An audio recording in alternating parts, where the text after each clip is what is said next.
റോമാലേഖനം 12-ാം അധ്യായം 2-ാമത്തെ വാക്യത്തിൽ നാം ഇങ്ങനെ വായിക്കുന്നു, നിങ്ങൾ ലോകത്തോട് അനുരൂപമാകരുത്.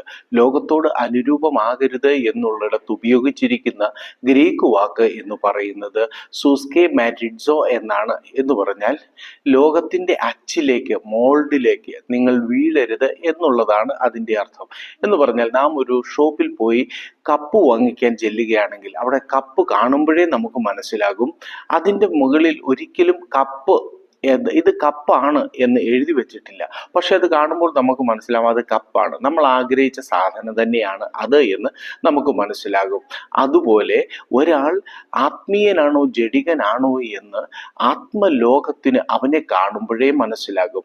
നാം ലോകത്തിൻ്റെ അച്ചിലേക്ക് ഇറങ്ങിപ്പോയാൽ ആ കപ്പ് അച്ചിലേക്ക് ഇറങ്ങിയിട്ട് അതിനുള്ള ഇൻഗ്രീഡിയൻസ് ഇറങ്ങിയിട്ട് അത് പുറത്തേക്ക് വരുമ്പോൾ അത് കപ്പായിട്ട് മാത്രമാണ്. കപ്പിൻ്റെ അച്ചിനകത്തേക്ക് ഇറങ്ങിയിട്ട് അത് പുറത്തേക്ക് വരുന്നത് കപ്പായിട്ട് തന്നെയാണ്, മറ്റൊന്നുമായിട്ട് അതിന് പുറത്തു വരാൻ കഴിയില്ല. അതുപോലെ നാം ലോകപ്രകാരം ലോകത്തിൻ്റെ പാറ്റേൺ അനുസരിച്ച് ജീവിച്ചാൽ നാം ലോക മനുഷ്യനാണ് എന്ന് തന്നെ നാം പറയാതെ തന്നെ ആത്മലോകത്ത് തിരിച്ചറിയാൻ കഴിയും. അതുകൊണ്ടാണ് പൗലോസിനെ നോക്കിയിട്ട് പിശാച്, ദുരാത്മാവ് ഇങ്ങനെ പറഞ്ഞത്, പൗലോസിനെ എനിക്കറിയാം, അവനെ കാണുമ്പോഴേ അവൻ ഏത് അച്ചിലാണ് അവൻ വാർത്തെടുക്കപ്പെട്ടതെന്ന്, ഏത് അച്ചിലൂടെയാണ് അവൻ കയറി ഇറങ്ങി വന്നതെന്ന് അവനെ കാണുമ്പോഴേ എനിക്കറിയാം, യേശുവിനെ എനിക്കറിയാം.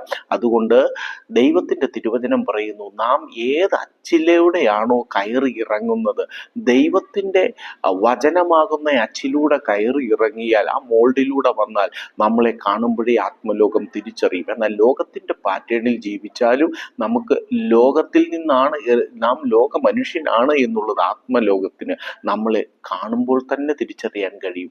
അങ്ങനെ ഒരു അച്ചിലേക്ക്, മോൾഡിലേക്ക് ഇറങ്ങിപ്പോകരുതെന്നാണ് പൗലോസ് നമ്മെ ബുദ്ധി ഉപദേശിക്കുന്നത്.